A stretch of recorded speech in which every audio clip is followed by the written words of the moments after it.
Hi friends, আমি জুই। আজ আমি তোমাদের সামনে এমন একটা কাহিনী শেয়ার করব যা শুনে তোমাদের মাথা ঘুরে যাবে।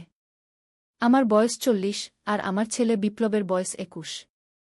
আমার স্বামী বিদেশে দীর্ঘদিন কাজ করেন। বছর দুয়েক আগে এক বর্ষার রাতে আমরা দুজন একা ছিলাম বাড়িতে। হঠাৎ বিদ্যুৎ গেল, আমি খুব ভয় পেয়ে গেলাম। বিপ্লব আমাকে জড়িয়ে ধরল, কিন্তু সেই জড়িয়ে ধরাটা ছিল অন্যরকম।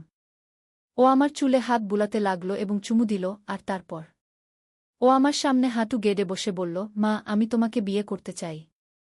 আমরা অন্য শহরে চলে যাব যেখানে কেউ আমাদের চিনবে না গিয়ে। আমি অবাক হয়ে ওর দিকে তাকালাম। ওর চোখে তখন এক অদ্ভুত আলো যা আমি আগে কখনো দেখিনি।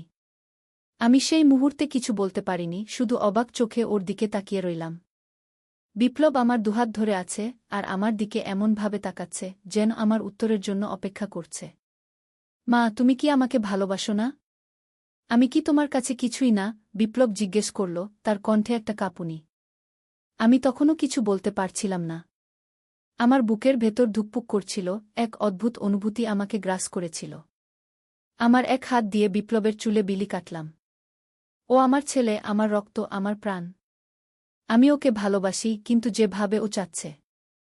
বিপ্লব, তুমি কি বলছো? শেষে আমি বললাম, তুমি আমার ছেলে, আমি তোমার মা। আমরা কখনো আমার কথা শেষ হবার আগেই বিপ্লব ধীরে ধীরে হাসতে শুরু করল। আমি অবাক হয়ে ওর দিকে তাকালাম। ওর হাসি ক্রমশ জোরালো হতে থাকল, এক পর্যায়ে ও প্রায় গড়িয়ে পড়ছিল। মা, আমি শুধু তোমাকে টেস্ট করছিলাম, বিপ্লব হাসতে হাসতে বলল। আসলে আমার বন্ধু সৌরভের সাথে বাজি ধরেছিলাম। ও বলছিল তুমি এই সময়ে সব টিভি সিরিয়াল দেখো আর ওগুলার প্রভাবে ইমোশনাল হয়ে যাও। আমি বললাম, না, আমার মা ওরকম না। তাই আমরা বাজি ধরলাম। আমি বললাম, আমি তোমাকে একটা ড্রামাটিক প্রপোজ করব, আর তুমি ঠিক বুঝে যাবে এটা মজা। আমি এক পলক ওর দিকে তাকিয়ে থাকলাম, তারপর হঠাৎ হাত দিয়ে ওর মাথায় একটা চড় মারলাম। তুমি পাগল হয়ে গেছ? এসব কি বকছ? এত বড় হলে, 21 বছর বয়স, এখনো এইসব পাগলামি? আমি রাগ দেখিয়ে বললাম। বিপ্লব মাথা নিচু করে বলল, সরি মা, পাগলামি হয়ে গেছে, ক্ষমা করে দাও। আমি ওর পিঠে হাত রাখলাম। জানি তোমরা সবাই এখন প্র্যাঙ্ক করে মজা পাও, কিন্তু এমন প্র্যাঙ্ক করতে নেই বিপ্লব। এটা ঠিক না গি। বিপ্লব মাথা নাড়ল, হ্যাঁ মা, বুঝেছি গু। আমরা আসলে জানতাম না যে সেই বর্ষার রাতে আমাদের বাড়িতে আমরা যা কিছু বলছিলাম সবই রেকর্ড হচ্ছিল। আর সেই রেকর্ডিং আমাদের জীবন পাল্টে দেবে। সে রাতে বাড়িতে আমরা যখন একা ছিলাম, বিপ্লবের ফোন থেকে সৌরভকে কল করা হয়েছিল। আমরা জানতাম না যে সৌরভ সব শুনছে, কিন্তু আসলে তখন সে কল কানেক্টেড ছিল। সে সব শুনেছিল এবং সে ভুল বুঝেছিল। পরদিন সকালে আমাদের বাড়ির সামনে কিছু লোকজন জমা হয়েছিল। তারা আমাদের ঘরের দিকে আঙুল তুলে কিছু বলাবলি করছিল। বিপ্লব যখন স্কুলে যাচ্ছিল তখন কিছু ছেলে ওকে হাসিঠাট্টা করছিল। বিপ্লব বুঝতে পারছিল না কেন। বিপ্লব ফিরে এসে আমাকে বলল, মা, সবাই আমাকে অদ্ভুত চোখে দেখছে। কেউ কিছু বলছে না, কিন্তু সবাই হাসাহাসি করছে। কি হয়েছে? আমিও সেদিন মার্কেটে গিয়ে দেখেছিলাম মহিলারা আমাকে দেখে চুপি চুপি কথা বলছে। আমি ভেবেছিলাম হয়তো আমার কাপড়ে কিছু লেগেছে বা আমার চুল এলোমেলো আছে, কিন্তু সবকিছু ঠিকঠাক ছিল। দুপুরে আমার ফোনে এক অচেনা নম্বর থেকে কল এলো। আমি ধরতেই ওদিক থেকে ভয়ানক গলায় একজন বলল, আপনি আর আপনার ছেলে দুজনেই ঘৃণ্য। আপনারা এমন কাজ করেন? আপনারা লজ্জা পান না? আমরা আপনাদের এই এলাকায় থাকতে দেব না গি। আমি অবাক হয়ে ফোন ধরে রইলাম। আপনি কে? কি বলছেন আপনি? আমি জিজ্ঞেস করলাম। আপনি ভালো করেই জানেন, সে ব্যক্তি বলল, আপনার ছেলে আপনাকে বিয়ে করতে চায়, আর আপনি তাতে রাজি। আমরা সব শুনেছি। সৌরভ সবাইকে শুনিয়েছে গু। হঠাৎ আমার মাথায় বাজ পড়ল। বিপ্লবের প্র্যাঙ্ক, সৌরভের সাথে বাজি, ফোন কল, সব এক একটা পাজল মিলতে লাগল। সৌরভ ভুল বুঝেছে আর এখন সে ভুল বোঝাটা সবাইকে শুনিয়েছে। আমি ফোন রেখে সাথে সাথে বিপ্লবকে কল করলাম। ওর ফোন বন্ধ ছিল। আমি ভয়ে কাঁপতে লাগলাম। কোথায় গেল বিপ্লব? কি হতে পারে ওর? একটু পরে দরজায় নক হলো। আমি দরজা খুলে দেখি আমাদের পাড়ার কয়েকজন লোক দাঁড়িয়ে আছে, তাদের মধ্যে সৌরভের বাবা মাও আছে। আমরা আপনার সাথে কথা বলতে চাই, সৌরভের বাবা বলল। আমরা শুনেছি আপনি আর আপনার ছেলে গু। আমি হাত তুলে ওকে থামিয়ে দিলাম। ভুল বোঝাবুঝি হয়েছে। সেটা একটা জোক ছিল, একটা প্র্যাঙ্ক। বিপ্লব আমাকে উত্ত্যক্ত করছিল আর সৌরভকে ফোন করে তা শোনাচ্ছিল। এটা শুধু একটা পাগলামি। সৌরভের বাবা বললেন, কিন্তু সৌরভ বলছে সে সব কিছু শুনেছে। সে বলছে বিপ্লব আপনাকে বিয়ে করতে চায় আর আপনি কি। সে একটা ভুল বোঝাবুঝি। আমি আর্তনাদ করে উঠলাম। আপনারা সৌরভকে কল করুন, ওকে জিজ্ঞেস করুন ও পুরো কথাবার্তা শুনেছে কিনা। সে শুধু আংশিক শুনেছে, ভুল বুঝেছে কি। কিন্তু তখন সৌরভও পাড়ায় ছিল না। তার বাবা মা বললেন সে সকাল থেকে বাইরে গেছে, ফোন ধরছে না। সব মিলিয়ে আমরা একটা ভয়ানক পরিস্থিতিতে পড়ে গেলাম। আমাদের সম্পর্কে ভয়ানক গুজব ছড়িয়ে পড়ল। আমি বারবার সবাইকে বোঝাতে চেষ্টা করলাম যে এটা একটা ভুল বোঝাবুঝি, কিন্তু কেউ আমার কথা শুনছিল না। সেদিন সন্ধ্যায় বিপ্লব ফিরে এলো। ও প্রচণ্ড বিরক্ত, রাগে ফুঁসছিল। ওর গালে একটা আঙুলের দাগ, যেন কেউ ওকে থাপ্পড় মেরেছে। কি হয়েছে বিপ্লব, আমি জিজ্ঞেস করলাম। সৌরভ, বিপ্লব ক্রোধে বলল, সে সবাইকে বলে বেড়াচ্ছে যে আমি তোমাকে বিয়ে করতে চাই, আর তুমিও রাজি আছো। সবাই আমাকে নোংরা চোখে দেখছে। আমি সৌরভকে খুঁজে বের করেছিলাম, ওকে সব বোঝাতে চেয়েছিলাম, কিন্তু ও আমার কথা শুনল না। ও আমাকে ধাক্কা দিল, আমিও ওকে ধাক্কা দিলাম। তারপর ওর বাবা এসে আমাকে থাপ্পড় মারলেন। আমি হতবাক হয়ে গেলাম। কি সর্বনাশ! এখন কি হবে বিপ্লব? বিপ্লব আমার পাশে বসল। আমি জানি না মা। আমি শুধু একটা পাগলামি করতে চেয়েছিলাম, এখন দেখো কি হয়ে গেল। আমরা বুঝতে পারছিলাম যে আমাদের এই অবস্থায় পাড়ায় থাকা আর সম্ভব নয়। কিন্তু আমরা কোথায় যাব? আমার স্বামী বিদেশে, তিনি আসতে অনেক সময় লাগবে। আমরা দুজন এই মুহূর্তে একদম একা। তখনই আমাদের মাথায় একটা আইডিয়া এলো। আমরা সিদ্ধান্ত নিলাম পাড়ার সমস্ত লোকের সামনে বিপ্লবের ফোনে সেই রাতের পুরো কথোপকথন রেকর্ড করে শোনাব। তাতে সবাই বুঝবে এটা শুধু একটা প্র্যাঙ্ক ছিল, কোনো বাস্তব ঘটনা নয়। কিন্তু বিপ্লবের ফোনে সেই রেকর্ডিং নেই। সে সৌরভকে কল করেছিল, কিন্তু রেকর্ড করেনি। এখন একমাত্র প্রমাণ সৌরভের কাছে, আর সে আমাদের বিরুদ্ধে। সেদিন রাতে যখন আমরা ঘুমাতে যাচ্ছিলাম, হঠাৎ দরজায় জোরে ধাক্কা দেওয়ার শব্দ হল। আমরা ভয়ে কাঁপতে লাগলাম। আমি দরজার কাছে গিয়ে জিজ্ঞেস করলাম, কে? আমরা পুলিশ, একটা গম্ভীর কণ্ঠ এলো, আমরা আপনার বাড়ি সার্চ করতে এসেছি। আমাদের খবর পেয়েছি আপনার বাড়িতে কিছু অস্বাভাবিক ঘটনা ঘটেছে। আমি অবাক হয়ে বিপ্লবের দিকে তাকালাম। ও ভয়ে পাংশু হয়ে গেছে। আমি কাঁপা হাতে দরজা খুললাম। দরজার বাইরে কয়েকজন লোক দাঁড়িয়ে আছে, তাদের মধ্যে দুজন পুলিশের পোশাক পরে আছে। আমি বুঝতে পারলাম না, কেউ কি সত্যিই পুলিশকে ফোন করেছে? একটা বড় হয়ে গেল। আপনাদের কি চাই? আমি ভয়ে ভয়ে জিজ্ঞেস করলাম। পুলিশ অফিসার আমাদের বাড়ির ভেতরে এলেন। আমাদের কাছে খবর এসেছে এখানে মাছেলে। তিনি থামলেন, যেন কি বলবেন বুঝতে পারছেন না। এটা একটা ভুল বোঝাবুঝি স্যার। বিপ্লব এগিয়ে এসে বলল, আমি আমার বন্ধুর সাথে একটা প্র্যাঙ্ক করছিলাম। আমি আমার মাকে উত্ত্যক্ত করছিলাম, তিনি রাগ করেছিলেন। সবকিছু রেকর্ডে আছে, কিন্তু সেই রেকর্ড শুধু আমার বন্ধুর কাছে আছে, আর সে এখন আমাদের বিরুদ্ধে গিয়েছে। পুলিশ অফিসার বিপ্লবের দিকে কয়েক মুহূর্ত তাকিয়ে রইলেন, তারপর ধীরে ধীরে আমার দিকে ফিরলেন। মিসেস দাস, এই ঘটনা সত্যি? তিনি জিজ্ঞেস করলেন। আমি মাথা নাড়লাম, হ্যাঁ স্যার। বিপ্লব শুধু প্র্যাঙ্ক করছিল। সে তার বন্ধুর সাথে বাজি ধরেছিল যে সে আমাকে উত্ত্যক্ত করতে পারবে, আর আমি রাগ করব না। কিন্তু আমি রাগ করেছিলাম, আর সেই প্র্যাঙ্কের অংশ হিসেবেই বিপ্লব আমাকে সেই আমি থামলাম, লজ্জায় মুখ নিচু করলাম। পুলিশ অফিসার আমাদের দিকে কিছুক্ষণ তাকিয়ে রইলেন, তারপর বললেন, আচ্ছা, আমি বুঝতে পারছি। কিন্তু আপনাদের বিরুদ্ধে অভিযোগ এসেছে এবং আমাদের তদন্ত করতে হবে। আপনাদের থানায় আসতে হবে। সেই রাতে আমরা থানায় গিয়ে ঘণ্টার পর ঘণ্টা বসে রইলাম। পুলিশ অফিসাররা আমাদের আলাদা আলাদা জিজ্ঞাসাবাদ করলেন। আমরা বারবার একই কথা বললাম, এটা শুধু একটা প্র্যাঙ্ক ছিল, কোনো বাস্তব ঘটনা নয়। শেষ পর্যন্ত রাত প্রায় ৩টার সময় তারা আমাদের যেতে দিলেন। আমরা আপনাদের কথা বিশ্বাস করছি, প্রধান অফিসার বললেন, কিন্তু আমাদের এই অভিযোগ তদন্ত করতে হবে। আমরা আপনাদের বন্ধু সৌরভকে খুঁজে বের করব, তার কাছে থাকা রেকর্ডিং শুনব। আমরা বাড়ি ফিরলাম, কিন্তু সেই রাতে ঘুম এলো না। আমরা বুঝতে পারছিলাম আমাদের জীবন পাল্টে গেছে। একটা সাধারণ প্র্যাঙ্ক, একটা ছোট্ট পাগলামি, এখন আমাদের জীবনের সবচেয়ে বড় সমস্যা। পরদিন সকালে আমরা জিনিসপত্র গোছাতে শুরু করলাম। আমরা সিদ্ধান্ত নিয়েছিলাম আমাদের এই পাড়া ছেড়ে যেতে হবে। যতদিন না এই ভুল বোঝাবুঝি মিটে যায় ততদিন আমরা আমার দিদির বাড়িতে থাকব। তিনি অন্য শহরে থাকেন, সেখানে আমাদের কেউ চিনবে না। যখন আমরা জিনিসপত্র গোছাচ্ছিলাম হঠাৎ দরজায় নক হলো। আমি দরজা খুলে দেখি সৌরভ দাঁড়িয়ে আছে। সৌরভ, আমি অবাক হয়ে জিজ্ঞেস করলাম, তুমি এখানে কেন? সৌরভ মাথা নিচু করে দাঁড়িয়ে রইল। বিপ্লব দ্রুত দরজার কাছে এসে দাঁড়াল। কি চাস তুই? বিপ্লব ক্রোধে জিজ্ঞেস করল। সৌরভ ধীরে ধীরে মাথা তুলল।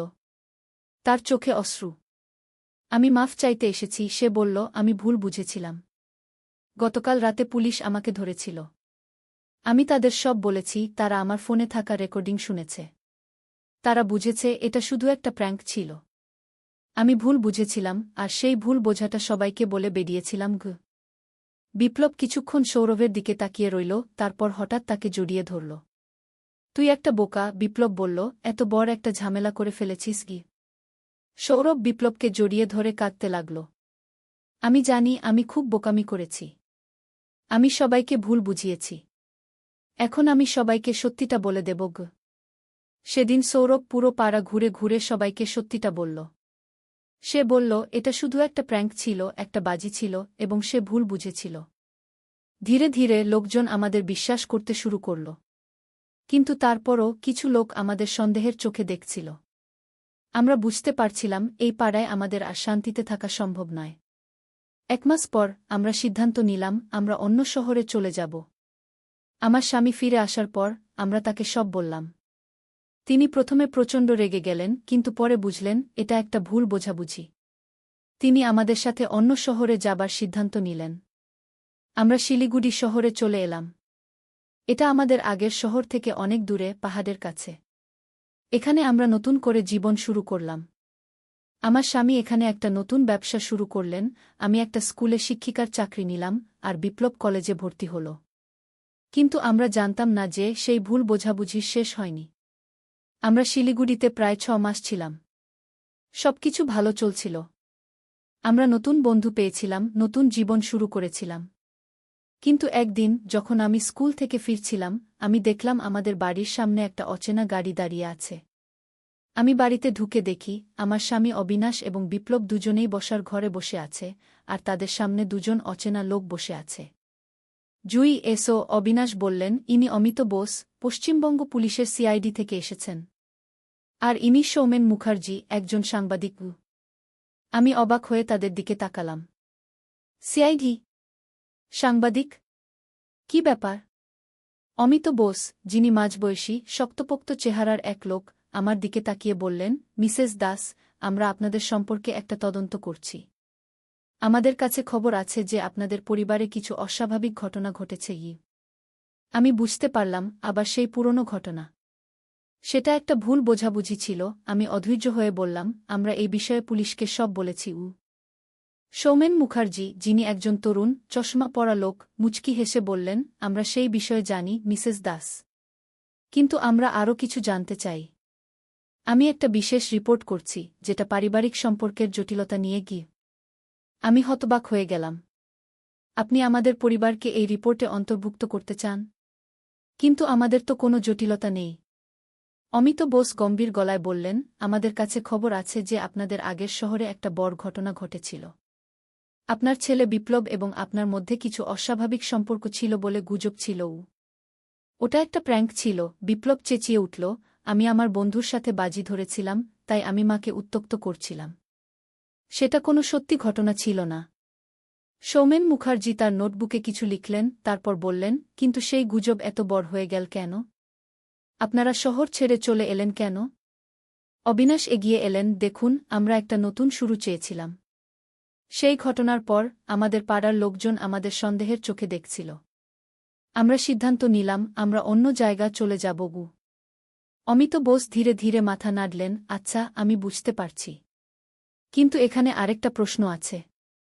আমরা শুনেছি যে আপনাদের আগের শহরে একটা হত্যাকাণ্ড ঘটেছে, আর সেই হত্যাকাণ্ডের পরেই আপনারা শহর ছেড়ে চলে এসেছিলেন।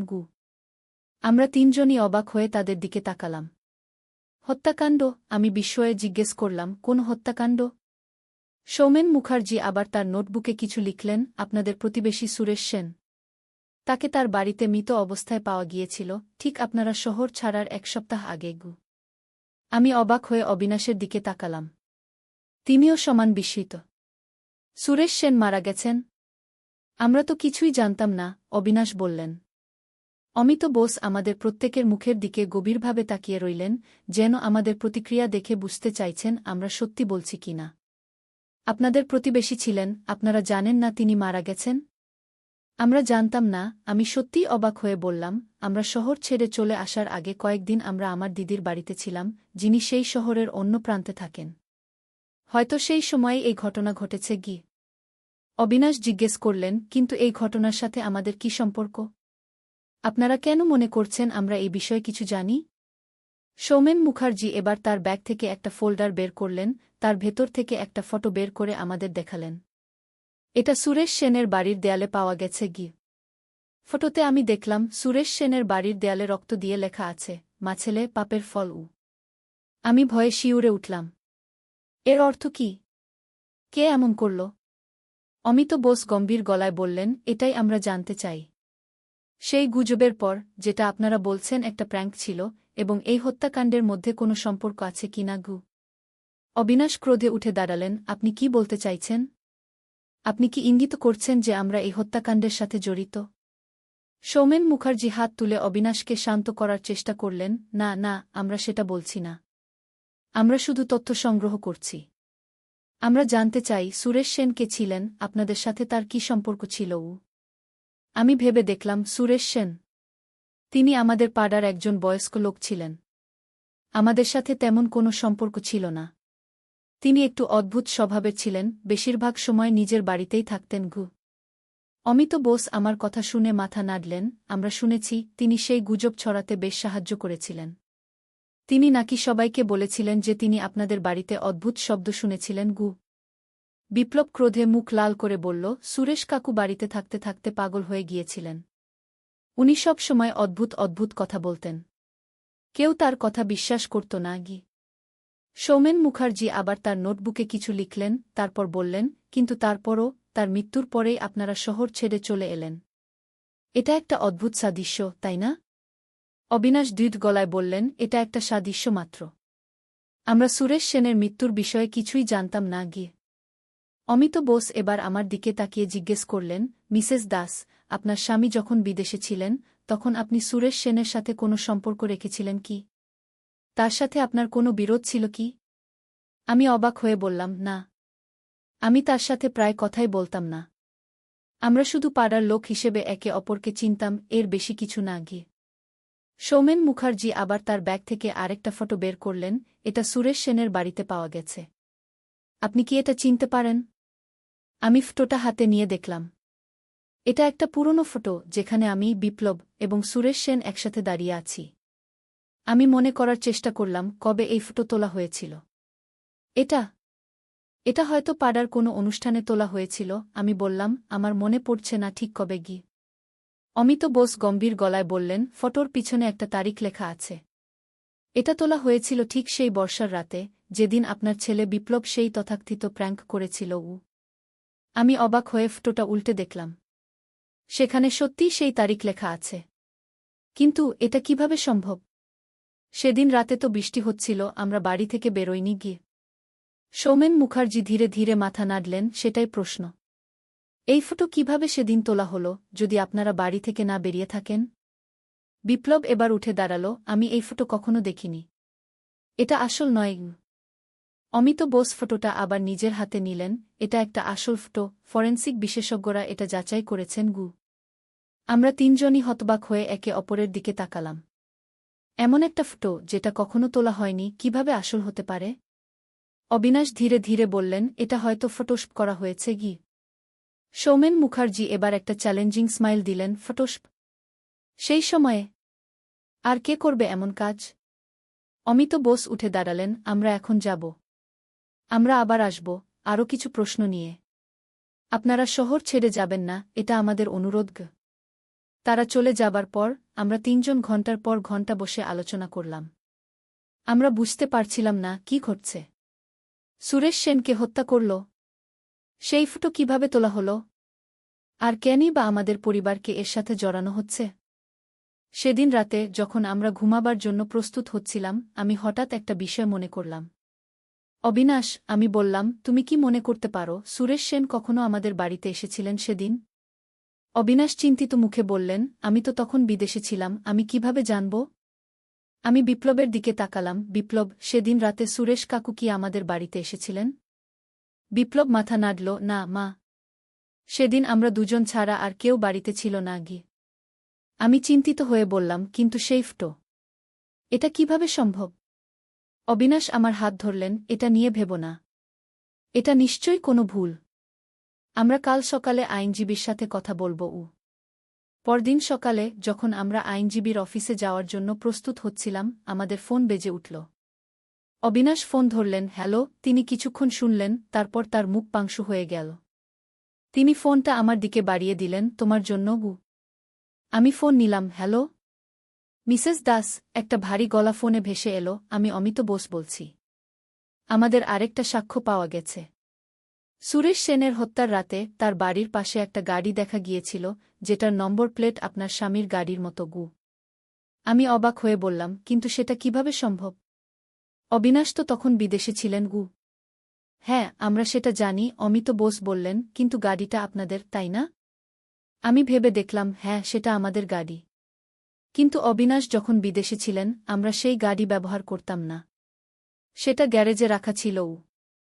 আমরা আজ বিকেলে আপনাদের বাড়িতে আসছি, অমিত বোস বললেন, আমরা আপনাদের গাড়ি দেখতে চাই। সেদিন বিকেলে অমিত বোস এবং সৌমেন মুখার্জি আবার আমাদের বাড়িতে এলেন। তারা আমাদের গাড়ি পরীক্ষা করলেন। অবিনাশ তাদের গাড়ির চাবি দিলেন, তারা গাড়ির ভেতরে কিছু নমুনা সংগ্রহ করলেন। আমরা এই নমুনাগুলি ল্যাবে পাঠাব, অমিত বোস বললেন, আমরা দেখব এগুলি সুরেশ সেনের বাড়িতে পাওয়া নমুনাগুলির সাথে মিলে কিনা ঘ। আমরা তিনজনই উদ্বিগ্ন ছিলাম, কিন্তু আমরা জানতাম আমরা নির্দোষ। আমরা সুরেশ সেনের হত্যার সাথে জড়িত ছিলাম না। দুদিন পর অমিত বোস আবার ফোন করলেন। মিসেস দাস, তিনি বললেন, আমরা আপনাদের গাড়ি থেকে সংগ্রহ করা নমুনা পরীক্ষা করেছি। সেগুলি সুরেশ সেনের বাড়িতে পাওয়া নমুনার সাথে মেলেনি। কিন্তু আমরা এখনও এই কেসে তদন্ত চালিয়ে যাচ্ছি গু। আমি স্বস্তির নিঃশ্বাস ফেললাম, ধন্যবাদ অমিতবাবু। আমি আপনাকে আবার বলছি, আমরা সুরেশ সেনের হত্যার সাথে জড়িত নই। দেখা যাক, অমিত বোস বললেন, আমাদের তদন্ত চলছে গি। সেদিন সন্ধ্যায় আমরা আবার বসার ঘরে বসে আলোচনা করছিলাম, হঠাৎ দরজায় নক হল। অবিনাশ দরজা খুলে দেখলেন সৌমেন মুখার্জি দাঁড়িয়ে আছেন। মিস্টার মুখার্জি, অবিনাশ অবাক হয়ে জিজ্ঞেস করলেন, আপনি এখানে এত রাতে? সৌমেন মুখার্জি বললেন, আমাকে ভিতরে আসতে দেবেন? আমার আপনাদের সাথে একা কথা বলা দরকার। অবিনাশ তাকে ভিতরে আসতে দিলেন। সৌমেন মুখার্জি ঘরে ঢুকে চারদিকে তাকালেন, তারপর আমাদের কাছে এসে বসলেন। মিস্টার দাস, মিসেস দাস, বিপ্লব, তিনি ধীরে ধীরে বললেন, আমি আপনাদের একটা কথা একদিন আলী সাহেব সোহেলের অফিসে এলেন। সোহেল তাকে দেখে অবাক হয়ে গেল। স্যার, আপনি এখানে? হ্যাঁ সোহেল, তোমার অফিস একবার দেখতে চাইলাম। খুব সুন্দর হয়েছে গু। আলী সাহেব পুরো অফিস ঘুরে দেখলেন। কর্মচারীদের সাথে কথা বললেন। তারপর সোহেলের রুমে এসে বসলেন। সোহেল, তুমি অনেক দূর এসেছ। মনে আছে 7 বছর আগে তুমি যখন আমার অফিসে প্রথম এসেছিলে চা বানানোর কাজ করতে? হ্যাঁ স্যার, সব মনে আছে। আমি গর্বিত যে আমি তোমাকে একটা সুযোগ দিয়েছিলাম, আর তুমি সেই সুযোগকে কাজে লাগিয়েছ। জানো সফলতার মূল সূত্র কি? কি স্যার? কঠোর পরিশ্রম, সততা আর হাল না ছাড়া। তোমার মধ্যে এই 3টা গুণই আছে গু। সোহেল চোখে জল নিয়ে বলল, আপনি না থাকলে আজ আমি এখানে পৌঁছাতে পারতাম না স্যার। না সোহেল, আমি শুধু একটা দরজা খুলে দিয়েছিলাম। ভেতরে ঢুকে পথ তৈরি করেছ তুমি নিজে গু। আলী সাহেব চলে যাওয়ার আগে বললেন, আমার একটা বড় প্রজেক্ট আছে, একটা 20 ফ্লোর বিজনেস টাওয়ার। আমি চাই তুমি এই প্রজেক্টে আমার সাথে পার্টনার হও। 50-50 রাজি? সোহেল অবাক হয়ে গেল। এত বড় প্রজেক্ট? স্যার, আমার কি যথেষ্ট সামর্থ্য আছে? আছে, আমি বিশ্বাস করি। সোহেল রাজি হয়ে গেল। এটা তার জীবনের সবচেয়ে বড় প্রজেক্ট হবে। ৫০ অধ্যায় বড় চ্যালেঞ্জ। 20 ফ্লোর বিজনেস টাওয়ারের কাজ শুরু হল। এটা সোহেলের জীবনের সবচেয়ে বড় চ্যালেঞ্জ। প্রজেক্টের বাজেট প্রায় ১০ করোড় টাকা। সোহেলকে ৫ করোড় টাকা ইনভেস্ট করতে হবে। সোহেল তার সব সঞ্চয়ে ব্যাংক লোন আর কিছু ইনভেস্টর থেকে টাকা জোগাড় করল। এটা একটা বিশাল ঝুঁকি। যদি প্রজেক্ট ব্যর্থ হয় সব শেষ। মিনা চিন্তিত ছিল। সোহেল, এত বড় ঝুঁকি নেওয়া ঠিক হবে? মিনা, জীবনে বড় কিছু করতে হলে ঝুঁকি নিতে হয়। আমি এই সুযোগ হাতছাড়া করতে চাই না গিয়ে। কিন্তু যদি কিছু ভুল হয়? ভুল হবে না। আমি আলী সাহেবের সাথে আছি। উনি আমাকে গাইড করবেন। প্রজেক্ট শুরু হল। প্রথম ৬ মাস সব ভালোই চলছিল। কাজ সময়মতো হচ্ছে, বাজেট ঠিক আছে। কিন্তু ৭ মাসের মাথায় একটা বড় সমস্যা দেখা দিল। একজন প্রধান ইনভেস্টর হঠাৎ তার টাকা ফেরত চাইলেন। তিনি অন্য একটা জরুরি কাজে টাকা লাগবে বলে জানালেন। ১ করোড় টাকা ফেরত দিতে হবে। সোহেল বিপদে পড়ে গেল। ১ করোড় টাকা এখন কোথায় পাবে? প্রজেক্টে সব টাকা ঢেলে দিয়েছে। সে আলী সাহেবের সাথে কথা বলল। আলী সাহেব বললেন, চিন্তা করো না, আমি ব্যবস্থা করছি। কিন্তু আলী সাহেবও বড় একটা প্রজেক্টে আটকে আছেন। তার হাতে লিকুইড ক্যাশ নেই। সোহেল অন্য ব্যাংক থেকে লোন নেওয়ার চেষ্টা করল। কিন্তু ব্যাংক বলল, ইতিমধ্যে তার অনেক লোন আছে, নতুন লোন দিতে পারবে না। সোহেল রাতে ঘুমাতে পারছিল না। খাওয়া দাওয়া বন্ধ করে দিয়েছিল। মিনা তাকে দেখে খুব চিন্তিত হয়ে গেল। সোহেল, প্লিজ নিজেকে এভাবে শেষ করে ফেলো না। কোনো একটা রাস্তা বের হবেই কি। কিন্তু সোহেল কোনো রাস্তা দেখতে পাচ্ছিল না। ইনভেস্টর ১৫ দিন সময় দিয়েছে। ১৫ দিনের মধ্যে টাকা ফেরত না দিলে তিনি আইনি ব্যবস্থা নেবেন। ১০ দিন কেটে গেল। সোহেল কোনো সমাধান খুঁজে পেল না। সে প্রায় হাল ছেড়ে দিয়েছিল। ১১ দিনের দিন একটা অপ্রত্যাশিত ঘটনা ঘটল। জাহিদ ভাই, সোহেলের পুরনো সহকর্মী, তার অফিসে এলেন। জাহিদ ভাই এখন একটা রিয়েল এস্টেট কোম্পানিতে সিনিয়র ম্যানেজার। সোহেল, আমি তোমার সমস্যার কথা শুনেছি গু। হ্যাঁ ভাই, আমি বিপদে পড়েছি গু। আমি তোমাকে সাহায্য করতে চাই। আমার কিছু সঞ্চয় আছে, ৫ লাখ টাকা। তুমি নাও। সোহেল চোখে জল নিয়ে বলল, ভাই আমি কিছু বলার দরকার নেই। তুমি আমাকে অনেক কিছু শিখিয়েছ। তোমার কাছ থেকে পরিশ্রম আর সততা শিখেছি। এখন আমার পালা তোমাকে সাহায্য করার। জাহিদ ভাই চলে যাওয়ার পর আরও দুজন এলো। একজন সোহেলের পুরনো ক্লায়েন্ট, আরেকজন তার কর্মচারী। দুজন মিলে আরও ৮ লাখ টাকা দিল। করিম মামা ২০ লাখ টাকা ব্যবস্থা করলেন। তার কিছু বন্ধুদের কাছ থেকে ধার করে। মিনা তার সব গয়না বিক্রি করে ১০ লাখ টাকা দিল। সবাই মিলে প্রায় ৪৫ লাখ টাকা জোগাড় হল। বাকি ৬৫ লাখ টাকা সোহেল তার অফিসের সব অ্যাসেট বিক্রি করে আর একটা প্রাইভেট ফিন্যান্স কোম্পানি থেকে উচ্চ সুদে লোন নিয়ে ব্যবস্থা করল। ঠিক ১৪ দিনের দিন সোহেল ইনভেস্টরকে ১ করোড় টাকা ফেরত দিল। ইনভেস্টর টাকা নিয়ে চলে গেলেন। সোহেল তার অফিসে ফিরে এসে চেয়ারে বসে কাঁদল। এত চাপ, এত টেনশন, সব যেন একসাথে বের হয়ে এল। মিনা এসে তাকে জড়িয়ে ধরল। আমরা পেরেছি সোহেল, আমরা পেরেছি গু। ১৬ অধ্যায় পুনরুদ্ধার। এই ঘটনার পর সোহেল আরও সাবধান হয়ে গেল। সে বুঝল, ব্যবসায় শুধু সাহস নয়, বুদ্ধিও লাগে। ঝুঁকি নিতে হয়, কিন্তু হিসাব করে। প্রজেক্ট চলতে থাকল। এবার সোহেল আরও সতর্কতার সাথে সবকিছু পরিচালনা করল। প্রতিটা খরচ হিসাব করল, প্রতিটা সিদ্ধান্ত ভেবেচিন্তে নিল। আরও ১ বছর পর 20 ফ্লোর বিজনেস টাওয়ার সম্পন্ন হল। চমৎকার বিল্ডিং, শহরের অন্যতম সুন্দর ভবন। বিল্ডিংয়ের উদ্বোধন অনুষ্ঠানে শহরের মেয়র এলেন। অনেক ব্যবসায়ী, সাংবাদিক এল। সোহেলের নাম পত্রিকায় ছাপা হল। স্বপ্নের শহরে এক তরুণ উদ্যোক্তার সফলতার গল্প। প্রজেক্ট থেকে সোহেলের লাভ হল প্রায় ২ করোড় টাকা। এই টাকা দিয়ে সে সব ঋণ শোধ করল। জাহিদ ভাইয়ের টাকা ফেরত দিল। করিম মামার ঋণ শোধ করল। যারা সাহায্য করেছিল সবাইকে টাকা ফেরত দিল। মিনার জন্য নতুন গয়না কিনল, আরও সুন্দর। তার মাকে গ্রামে একটা নতুন পাকা বাড়ি বানিয়ে দিল। মা কাঁদতে কাঁদতে বললেন, তোর বাবা বেঁচে থাকলে কত খুশি হতো। তুই আমার সব স্বপ্ন পূরণ করেছিস গে। সোহেল নিজেদের জন্য একটা ফ্ল্যাট কিনা। 4 রুমের ফ্ল্যাট, সমুদ্রের কাছে। এখন আর ভাড়া বাড়িতে থাকতে হয় না। সপ্তদশ অধ্যায়, প্রতিদান। সোহেল এখন একজন প্রতিষ্ঠিত উদ্যোক্তা। কিন্তু সে তার শেখ ভোলেনি। যে গ্রাম থেকে সে এসেছে, যারা তাকে সাহায্য করেছে, কাউকেই ভোলেনি। সে তার গ্রামে একটা স্কুল বানিয়ে দিল। সোহেল ফাউন্ডেশন স্কুল কো গরিব ছেলেমেয়েরা ফ্রিতে পড়তে পারবে। ভালো শিক্ষক নিযোগ দিল। ভালো পড়াশোনার ব্যবস্থা করল। শহরে একটা ফ্রি মেডিকেল ক্লিনিক খুলল। গরিব মানুষরা ফ্রিতে চিকিৎসা পাবে। প্রতি বছর 10 জন মেধাবী কিন্তু গরিব ছাত্রছাত্রীকে স্কলারশিপ দেওয়া শুরু করল। তারা বিনামূল্যে পড়াশোনা করতে পারবে। একদিন একটা টিভি চ্যানেল সোহেলের ইন্টারভিউ নিতে এলো। আপনার সফলতার গোপন সূত্র কি? সোহেল একটু ভেবে বলল, কঠোর পরিশ্রম, সততা আর হাল না ছাড়া। এই 3টা জিনিস যদি কারো মধ্যে থাকে, সে যে কোনো কিছু অর্জন করতে পারে। আর সবচেয়ে বড় কথা, যারা আমাকে সাহায্য করেছে তাদের ছাড়া আমি কিছুই না। একা কেউ সফল হতে পারে না গি।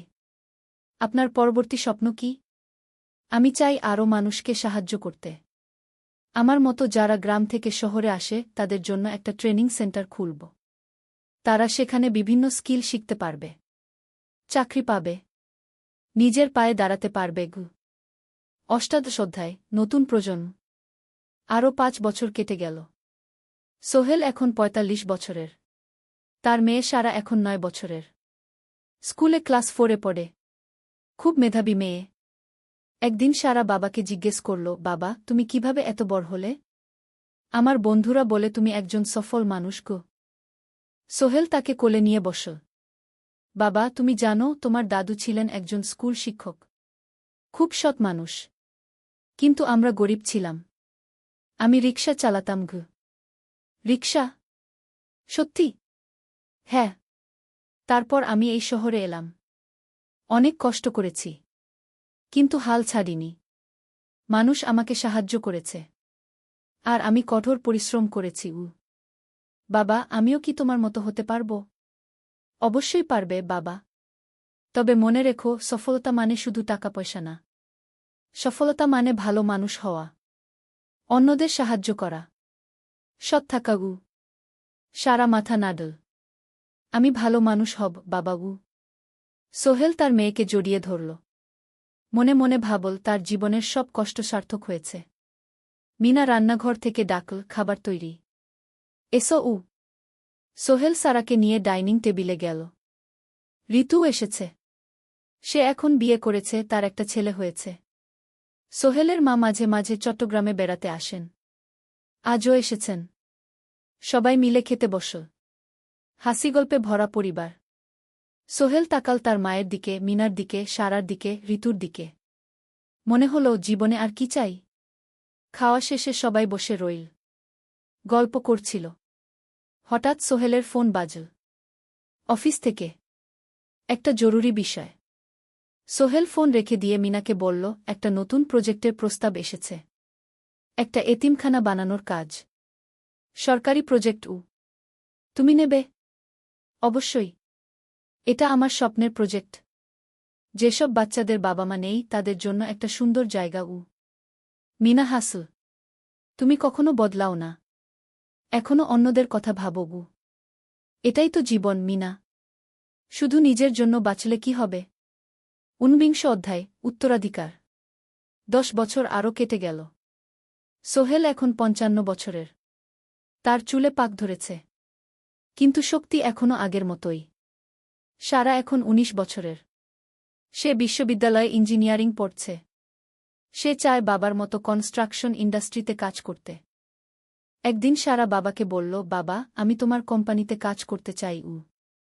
এখনো তো তোর পড়াশোনা বাকি। জানি। কিন্তু আমি এখন থেকেই শিখতে চাই। ছুটির দিনে তোমার সাথে সাইটে যেতে চাই। দেখতে চাই কিভাবে কাজ হয়। সোহেল খুশি হয়ে গেল। তার মেয়ে তার পথ অনুসরণ করতে চায়। ঠিক আছে। কিন্তু শর্ত হল, তোকে সবকিছু নিজ থেকে শিখতে হবে। কোনো স্পেশাল ট্রিটমেন্ট পাবি না গিয়ে। আমি তো তাই চাই বাবাগু। সারা তার বাবার সাথে কাজ শিখতে শুরু করল। সে দেখল কিভাবে শ্রমিকরা কাজ করে, কিভাবে ম্যাটেরিয়াল বাছাই করতে হয়, কিভাবে একটা প্রজেক্ট ম্যানেজ করতে হয়। সোহেল তাকে কোনো সহজ পথ দিল না। সারাকেও সবার মতো কষ্ট করতে হল। সাইটে রোদে দাঁড়িয়ে থাকতে হল। শ্রমিকদের সাথে কথা বলতে হল। কিন্তু সারা হাল ছাড়ল না। সে তার বাবার মেয়ে। পরিশ্রম করতে জানে। 3 বছর পর সারা গ্রাজুয়েট হল। সে সোহেলের কোম্পানিতে জুনিয়র প্রজেক্ট ম্যানেজার হিসেবে যোগ দিল। সোহেল ধীরে ধীরে সারাকে বড় দায়িত্ব দিতে শুরু করল। সারা তার বাবার মতোই সৎ, পরিশ্রমী। 20 অধ্যায়, সমাপ্তি নয়, নতুন শুরু। আরও 5 বছর পর সোহেল এখন 60 বছরের। সে সিদ্ধান্ত নিল, এবার অবসর নেওয়ার সময় এসেছে। কোম্পানির দায়িত্ব সারাকে দেবে। একটা অনুষ্ঠান করা হল। সোহেল আনুষ্ঠানিকভাবে কোম্পানির চেয়ারম্যান পদ থেকে অবসর নিল। সারা হল নতুন ম্যানেজিং ডিরেক্টর। সোহেল তার বক্তব্যে বলল, আমি যখন এই শহরে এসেছিলাম আমার পকেটে ছিল মাত্র 5,000 টাকা। একটা ছোট্ট ব্যাগ। আর অনেক স্বপ্ন। আজ 40 বছর পর আমি পেছনে ফিরে তাকাই, দেখি একটা দীর্ঘ পথ। সেই পথে অনেক কষ্ট ছিল, অনেক বাধা ছিল। কিন্তু ছিল অনেক ভালোবাসাও। অনেক মানুষের সাহায্যও। আমি বিশ্বাস করি সফলতা একা আসে না। এটা আসে অনেক মানুষের সমর্থন, ভালোবাসা আর বিশ্বাস নিয়ে। আমি যা কিছু অর্জন করেছি তা আমার একার না। এটা আমার পরিবারের, আমার কর্মচারীদের, আমার বন্ধুদের, সবার। আজ আমি আমার মেয়ে সারার হাতে এই দায়িত্ব তুলে দিচ্ছি। আমি জানি সে আমার চেয়ে ভালো করবে। কারণ সে শিখেছে আমার ভুল থেকে, আমার অভিজ্ঞতা থেকে। অনুষ্ঠান শেষ হল। সবাই চলে গেল। সোহেল আর মিনা অফিসে একা দাঁড়িয়ে রইল। মিনা, মনে আছে আমরা প্রথম কখন দেখা হয়েছিলাম? হ্যাঁ, তোমার সেই ছোট্ট মুদি দোকানে। তুমি বিস্কুট কিনতে এসেছিলে। কে ভেবেছিল সেই দিন থেকে আমাদের এই পর্যস্বপ্নের শহর। প্রথম অধ্যায়, যাত্রা শুরু। সকাল 7টা বেজে গেছে। ঢাকার কমলাপুর রেলস্টেশনে মানুষের ভিড়। চারদিকে চা বিস্কুট বিক্রেতাদের চিৎকার, ট্রেনের হর্ন আর যাত্রীদের কোলাহল। এই বিশাল ভিড়ের মধ্যে একটা ছোট্ট ব্যাগ হাতে দাঁড়িয়ে আছে সোহেল। বয়স মাত্র 22। গায়ের রং শ্যামলা, চোখে স্বপ্নের ঝিলিক। ভাইজা, চট্টগ্রামের টিকিট আছে? সোহেল টিকিট কাউন্টারের সামনে দাঁড়িয়ে জিজ্ঞেস করল। আছে। 30 টাকা। কাউন্টারের লোকটা উত্তর দিল। সোহেল তার পকেট থেকে টাকা বের করল। মোট 5,000 টাকা। এই টাকা সে জমিয়েছে গত 3 বছরে রিকশা চালিয়ে। তার স্বপ্ন ছিল চট্টগ্রাম গিয়ে একটা ভালো চাকরি পাওয়া। গ্রামে আর থাকতে চায় না সে। বাবা মারা গেছেন 10 বছর আগে। মা আর ছোট বোন ঋতুকে নিয়ে সংসার চালাচ্ছিল রিকশা চালিয়ে। কিন্তু এভাবে তো আর সারা জীবন চলবে না। টিকিট কেটে সোহেল প্ল্যাটফর্মে এলো। ট্রেন ছাড়বে আর মাত্র 15 মিনিট পরে। সে একটা বেঞ্চে বসে পড়ল। ব্যাগটা বুকের কাছে চেপে ধরল।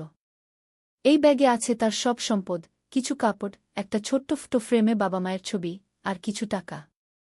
কোথায় যাচ্ছেন? পাশে বসা একজন বয়স্ক মানুষ জিজ্ঞেস করলেন। চট্টগ্রাম কাকা।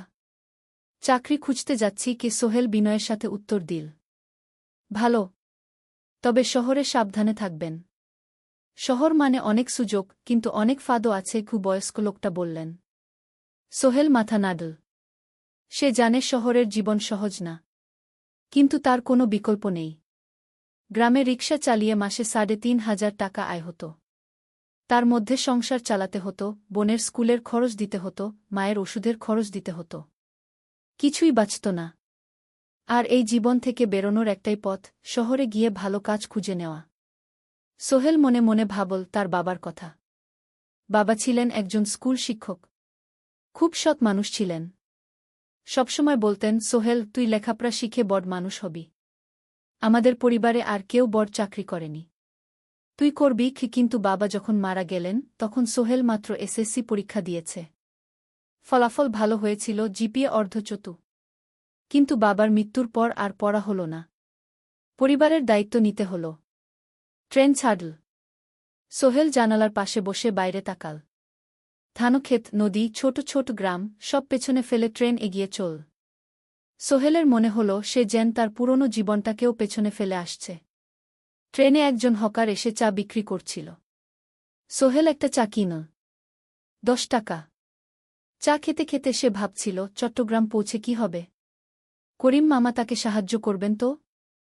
চাকরি পাওয়া যাবে তো? করিম মামা আসলে সোহেলের খুব দূর সম্পর্কের মামা। সোহেলের দাদির বোনের ছেলে। অনেক বছর আগে গ্রাম ছেড়ে চট্টগ্রামে চলে গিয়েছিলেন। সেখানে একটা কনস্ট্রাকশন কোম্পানিতে কাজ করেন। বছরে একবার দুবার গ্রামে আসতেন। গত বছর যখন এসেছিলেন তখন সোহেলের মাকে বলেছিলেন সোহেলকে চট্টগ্রাম পাঠান। আমি একটা কাজের ব্যবস্থা করে দেব। সেই কথাতেই ভরসা করে সোহেল আজ এই যাত্রা। দ্বিতীয় অধ্যায়, নতুন শহর। চট্টগ্রাম পৌঁছাতে প্রায় ৬ ঘণ্টা লেগে গেল। দুপুর ১টা বাজে। সোহেল স্টেশন থেকে বের হয়ে শহরের রাস্তায় দাঁড়াল। কি বিশাল শহর! এত গাড়ি, এত মানুষ। চারদিকে উঁচু উঁচু বিল্ডিং, দোকানপাট, মানুষের ভিড়। সোহেল কিছুক্ষণ দাঁড়িয়ে থাকল সব কিছু দেখতে দেখতে। তার মনে হচ্ছিল সে যেন অন্য কোনো পৃথিবীতে এসে পড়েছে। তার পকেটে একটা ছোট্ট কাগজ আছে। সেখানে লেখা একটা ঠিকানা, করিম মিয়া, বাড়ি নং ২৩, রোড নং ৫, আগ্রাবাদ, চট্টগ্রামকে। সোহেল একটা রিকশা ডাকল। কত নেবেন আগ্রাবাদ যেতে? ৫০ টাকা গু। সোহেল রিকশায় উঠল। রাস্তার দুধারে দোকান, মার্কেট, অফিস, সব কিছু দেখতে দেখতে সে অবাক হয়ে গেল। এত বড় শহর, এত কিছু! গ্রামের সেই ছোট্ট বাজারের সাথে কোনো তুলনাই হয় না। প্রায় আধা ঘণ্টা পর রিকশা একটা পুরনো বাড়ির সামনে থামল। ৩ তলা বাড়ি, কিন্তু রং উঠে গেছে। সিঁড়ি দিয়ে উঠে ৩য় তলায় করিম মামার ফ্ল্যাটে নক করল। দরজা খুলল এক মধ্যবয়সী মহিলা।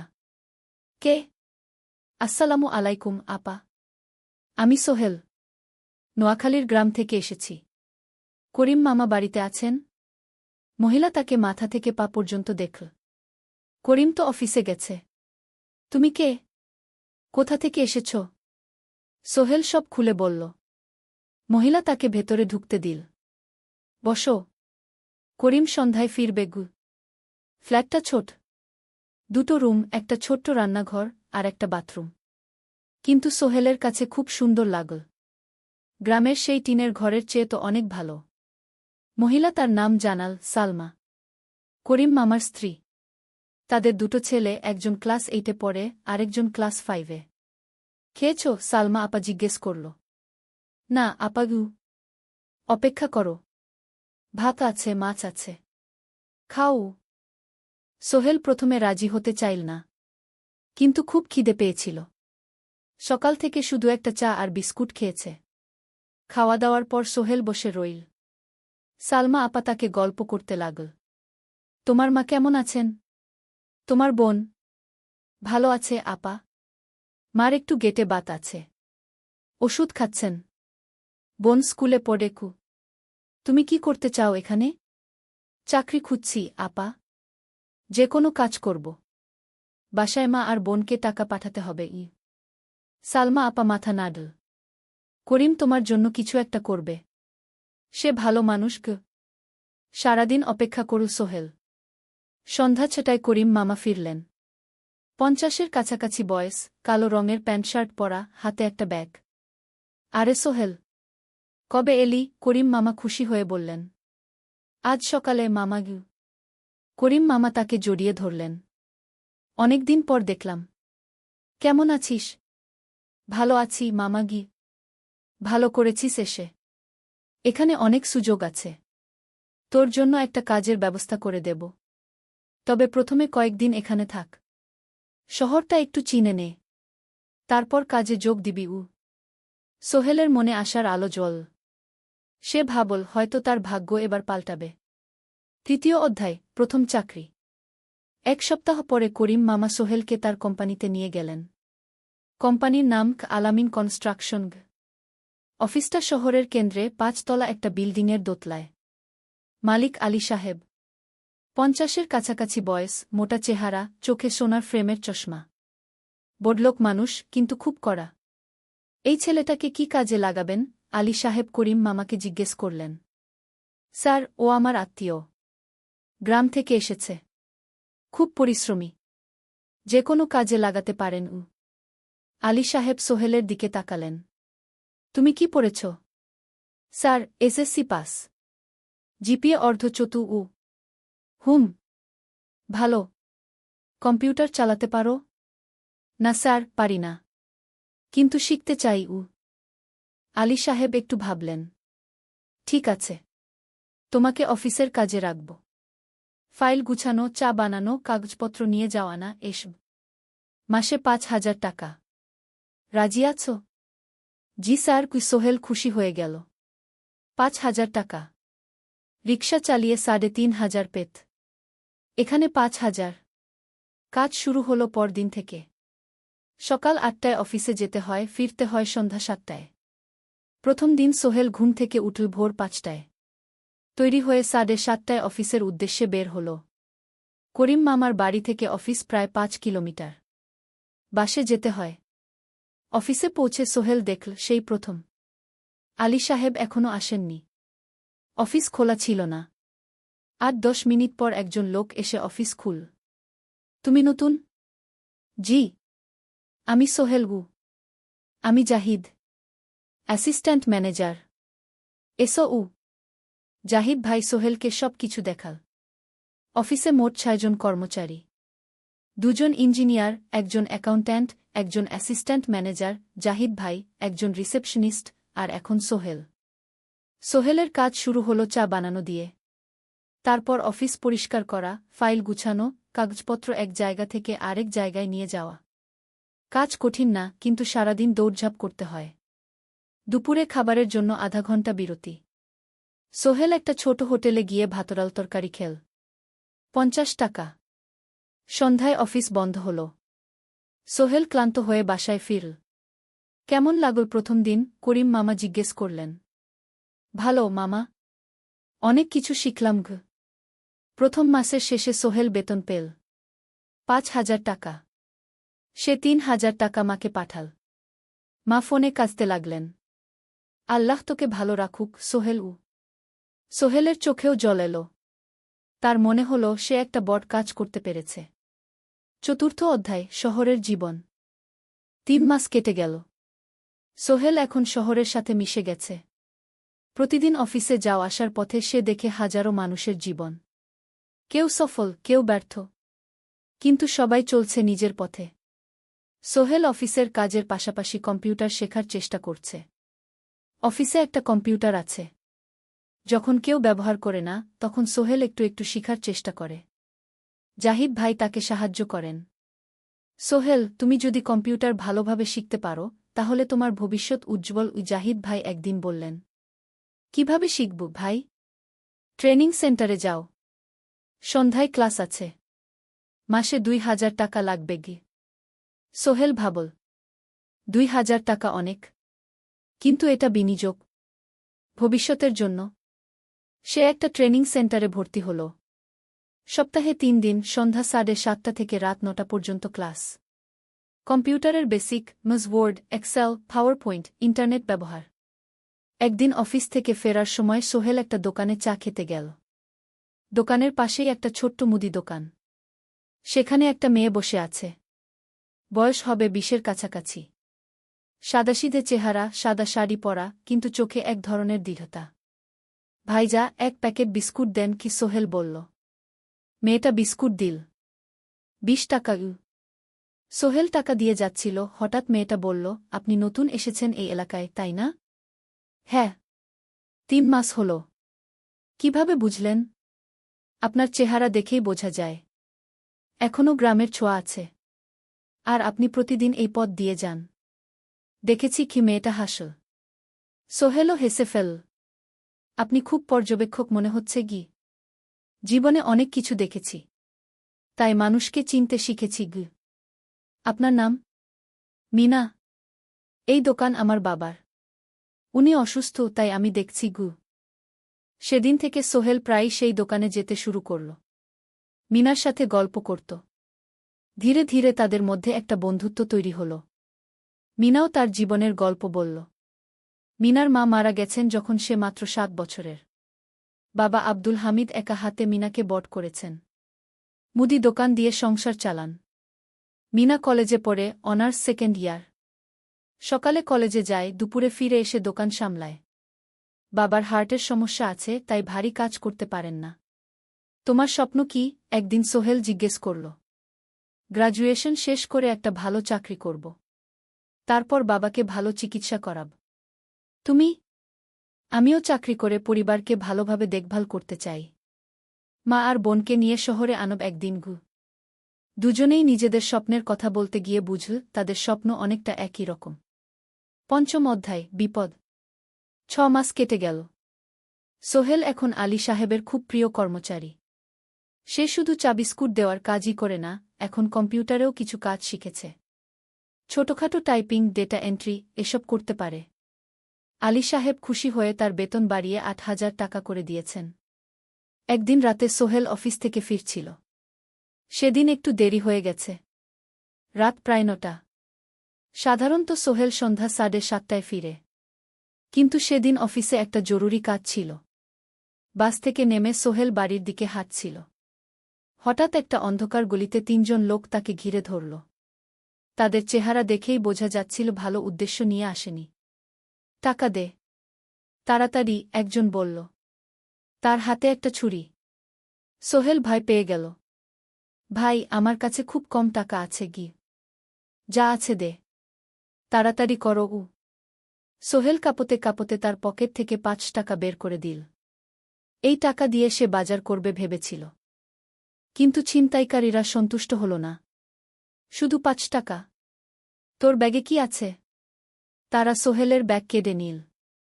ব্যাগে ছিল তার মোবাইল, কম্পিউটার ট্রেনিং সেন্টারের সার্টিফিকেট আর কিছু গুরুত্বপূর্ণ কাগজপত্র। না ভাই, ব্যাগটা ফেরত দেন। ওতে আমার জরুরি জিনিস আছে। মোবাইল নিয়ে নেন, কিন্তু ব্যাগটা দেন গু। কিন্তু ওরা শুনল না। একজন সোহেলকে জোরে ধাক্কা দিল। সোহেল পড়ে গেল। মাথা রাস্তার কংক্রিটে ধাক্কা লেগে গেল। রক্ত বের হল। 3 জন দৌড়ে পালিয়ে গেল। কিছুক্ষণ সোহেল অজ্ঞান হয়ে পড়ে রইল। তারপর ধীরে ধীরে জ্ঞান ফিরল। মাথায় প্রচণ্ড ব্যথা। সে উঠে দাঁড়ানোর চেষ্টা করল, কিন্তু মাথা ঘুরছিল। কোনোমতে একটা দেয়াল ধরে দাঁড়াল। একজন পথচারী তাকে দেখে থামল। কি হয়েছে ভাই? ছিনতাই হয়েছে গি? এসো, আমি তোমাকে হাসপাতালে নিয়ে যাই। কিন্তু সোহেল রাজি হল না। না, ঠিক আছি, বাড়ি যেতে পারব। সে কোনোমতে করিম মামার বাড়িতে পৌঁছাল। দরজা খুলেই সালমা আপা চিৎকার করে উঠলেন। ও আল্লাহ! কি হয়েছে? করিম মামা দৌড়ে এলেন। সোহেলকে ভেতরে নিয়ে গেলেন। তার মাথায় জল ঢেলে রক্ত পরিষ্কার করলেন। ক্ষতটা বেশ গভীর। হাসপাতালে যেতে হবে কি? করিম মামা বললেন। তারা একটা অটোরিকশা নিয়ে নিকটস্থ হাসপাতালে গেলেন। ডাক্তার সোহেলের মাথায় 3টা সেলাই দিলেন। বলল, 1 সপ্তাহ বিশ্রাম নিতে হবে। কোনো ভারী কাজ করা যাবে না। হাসপাতাল থেকে ফিরে সোহেল শুয়ে রইল। তার মনে হচ্ছিল সবকিছু শেষ হয়ে গেছে। মোবাইল চলে গেছে, গুরুত্বপূর্ণ কাগজপত্র চলে গেছে। এখন 1 সপ্তাহ অফিস করতে পারবে না। পরদিন সকালে করিম মামা আলী সাহেবকে ফোন করে সব জানালেন। আলী সাহেব বললেন, ঠিক আছে, সোহেল ভালো হয়ে এলে আসবে, চিন্তার কিছু নেই গি। মিনা যখন এই খবর শুনল, সে সন্ধ্যায় সোহেলকে দেখতে এল করিম মামার বাড়িতে। সাথে এনেছিল কিছু ফল। কি হয়েছিল? মিনা চিন্তিত গলায় জিজ্ঞেস করল। সোহেল সব বলল। মিনা রেগে গেল। এই শহরে এখন অনেক অপরাধ বেড়ে গেছে।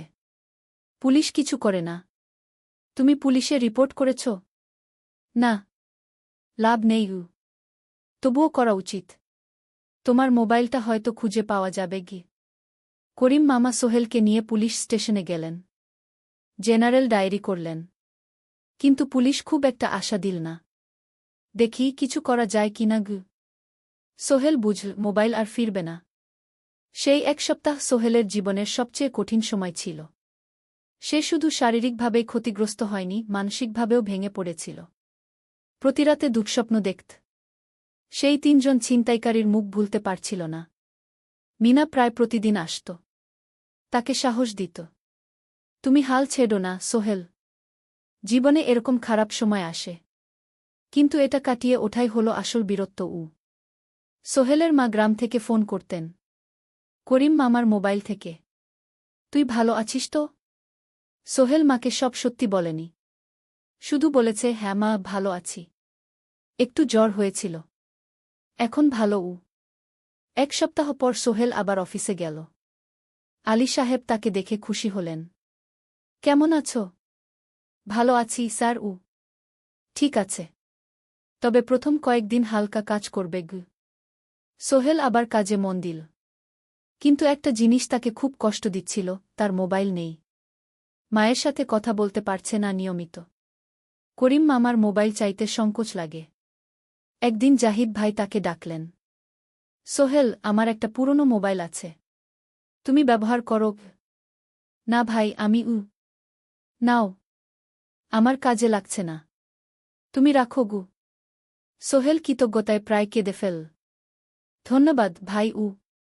মোবাইল পেয়ে সোহেল প্রথমেই মাকে ফোন করল। মা খুব খুশি হলেন। এতদিন ফোন করিসনি কেন? মা, মোবাইলটা নষ্ট হয়ে গিয়েছিল। নতুন নিয়েছি। মায়ের গলায় স্বস্তি ফুটে উঠল। ষষ্ঠ অধ্যায়, নতুন সুযোগ। আরও 3 মাস কেটে গেল।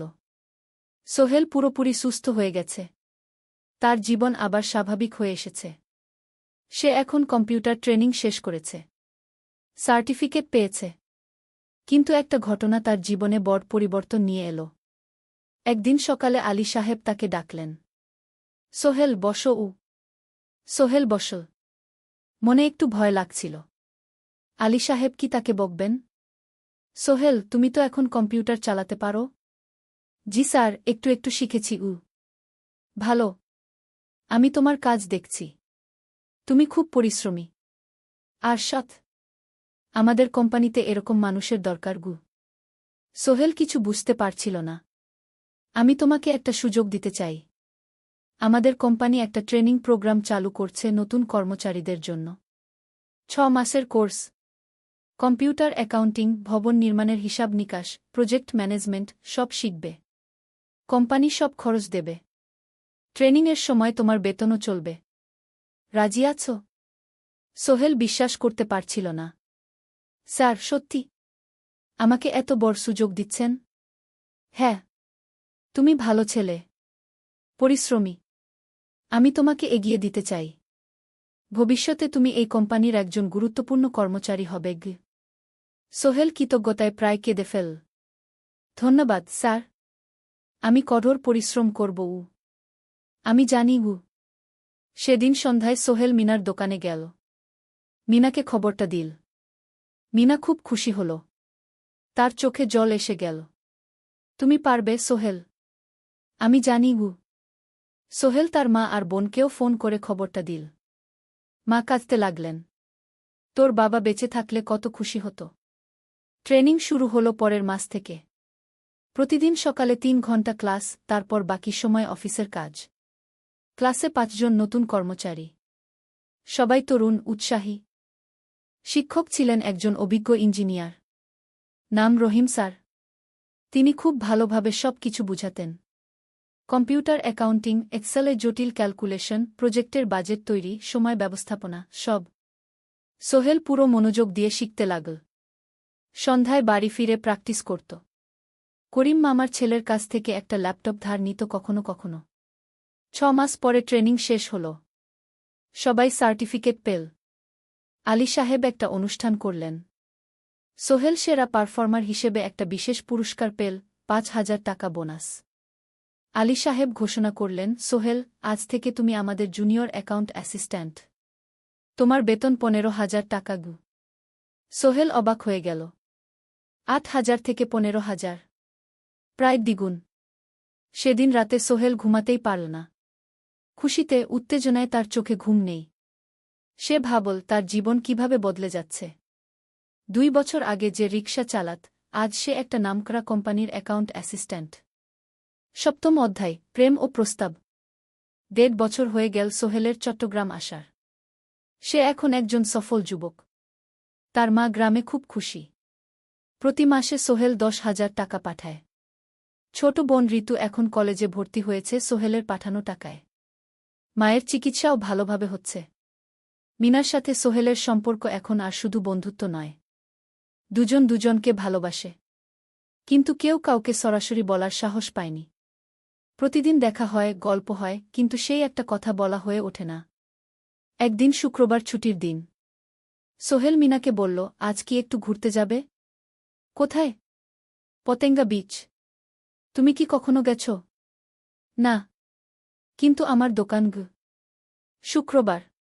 তোমার বাবা সামলাবে মিনা রাজি হয়ে গেল। দুপুরে দুজনে বাস নিয়ে পতেঙ্গা গেল।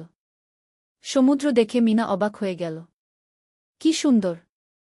দুজনে বালিতে বসল। ঢেউয়ের শব্দ শুনতে শুনতে গল্প করছিল।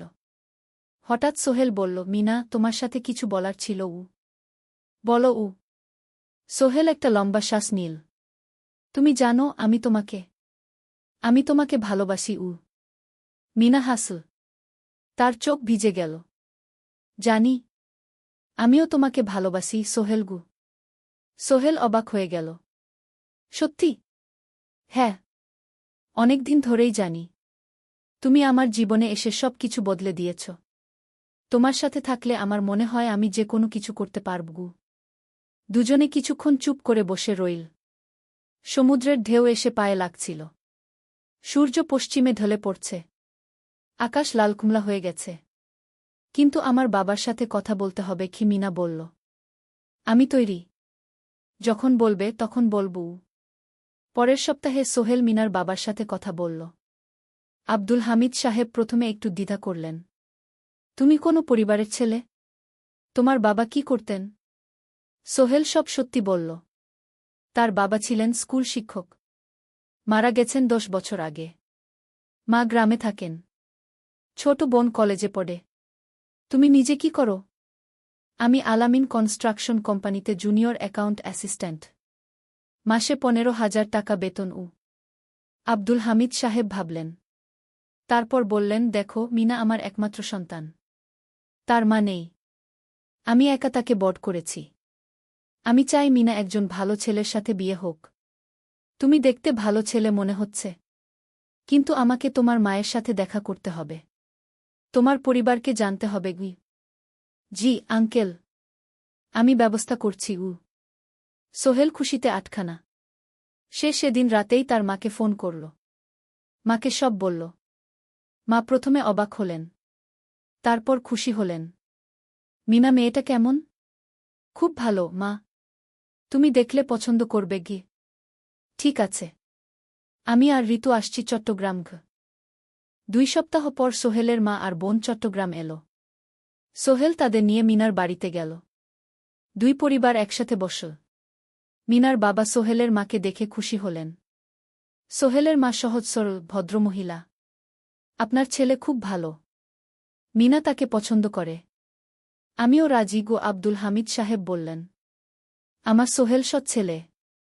মিনাকে খুব ভালোবাসে। আমি জানি ও মিনাকে সুখে রাখবে। কি সোহেলের মা বললেন। বিয়ের তারিখ ঠিক হল 3 মাস পর। এই 3 মাসে সোহেল যথেষ্ট টাকা জমাবে। বিয়ে হবে সাদামাটা কিন্তু সুন্দর। 8ম অধ্যায়, নতুন পথ। 3 মাস কেটে গেল দ্রুত। সোহেল প্রতিদিন কঠোর পরিশ্রম করছিল। অফিসে তার কাজের প্রশংসা হচ্ছে। আলী সাহেব তাকে এখন ছোটখাটো প্রজেক্টের হিসাব দেখতে দিচ্ছেন। সোহেল তার সঞ্চিত টাকা দিয়ে বিয়ের আয়োজন করল। বিয়ে হল মিনার বাড়ির কাছের একটা কমিউনিটি সেন্টারে। খুব বেশি লোক আসেনি। 2 পরিবারের আত্মীয় স্বজন আর অফিসের কয়েকজন সহকর্মী। কিন্তু অনুষ্ঠান ছিল খুব সুন্দর। সোহেল যখন মিনাকে বিয়ের পোশাকে দেখল, তার মনে হল পৃথিবীর সবচেয়ে সুন্দর মেয়ে সে। লাল শাড়ি পরা, মুখে হালকা মেকআপ, কিন্তু তার স্বাভাবিক সৌন্দর্য ছিল আসল। বিয়ের পর সোহেল একটা ছোট্ট ফ্ল্যাট ভাড়া নিল। 2 রুমের ফ্ল্যাট, মাসে ভাড়া 5,000 টাকা। মিনা এখনও তার পড়াশোনা চালিয়ে যাচ্ছে। আরও 1 বছর বাকি গ্র্যাজুয়েশন শেষ হতে। সোহেলের মা আর বোন গ্রামে ফিরে গেল। মা বলে গেলেন, সোহেল, মিনাকে ভালো রাখিস। মেয়েরা অনেক ত্যাগ করে সংসার করতে। জানি মা। নতুন জীবন শুরু হল। সোহেল সকালে অফিসে যায়, সন্ধ্যায় ফেরে। মিনা সকালে কলেজে যায়, দুপুরে ফিরে রান্না করে, ঘর গোছায়। সন্ধ্যায় দুজনে একসাথে বসে পড়াশোনা করে, গল্প করে, টিভি দেখে। জীবন সুন্দর ছিল। কিন্তু চ্যালেঞ্জও ছিল। মাসিক খরচ, ভাড়া 5,000, বাজার 3,000, বিদ্যুৎ গ্যাস 1,000, মায়ের জন্য 5,000, মিনার কলেজের খরচ 1,000 দুয়েক। মোট প্রায় 14,000 টাকা। বাঁচত মাত্র 1,000 খানেক। কিন্তু সোহেল হাল ছাড়ল না। সে সন্ধ্যায় একটা কম্পিউটার ট্রেনিং সেন্টারে পার্ট টাইম পড়ানো শুরু করল। সপ্তাহে 3 দিন 2 ঘন্টা করে। এতে মাসে আরও 3,000 টাকা আসতে লাগল। মিনাও বসে থাকল না। সে বাড়িতে বসে কয়েকজন স্কুলের ছাত্রছাত্রীকে টিউশন পড়াতে শুরু করল। মাসে 2,000 টাকা আয়। এভাবে কেটে গেল 6 মাস। দুজন মিলে পরিবার চালাচ্ছে, স্বপ্ন দেখছে। একদিন সোহেল বলল, মিনা, আমি একটা নতুন স্বপ্ন দেখছি গু। কি? আমি নিজে একটা ছোট্ট কনস্ট্রাকশন কোম্পানি খুলতে চাই। ছোট ছোট প্রজেক্ট নেব। বাড়ি মেরামত, ছোট বিল্ডিং বানানো, এসব। তোমার কি যথেষ্ট অভিজ্ঞতা আছে? আছে। আমি 2 বছর ধরে এই কাজের সাথে জড়িত। অনেক কিছু শিখেছি। আর আলী সাহেবও আমাকে সাহায্য করবেন গু। কিন্তু টাকা কোথায়? কোম্পানি খুলতে তো অনেক টাকা লাগবে গি। আমি জমাচ্ছি। আরও 1 বছর কাজ করব। তারপর চেষ্টা করব। মিনা তাকে সমর্থন দিল। তুমি পারবে। তোমার মধ্যে সেই শক্তি আছে গি।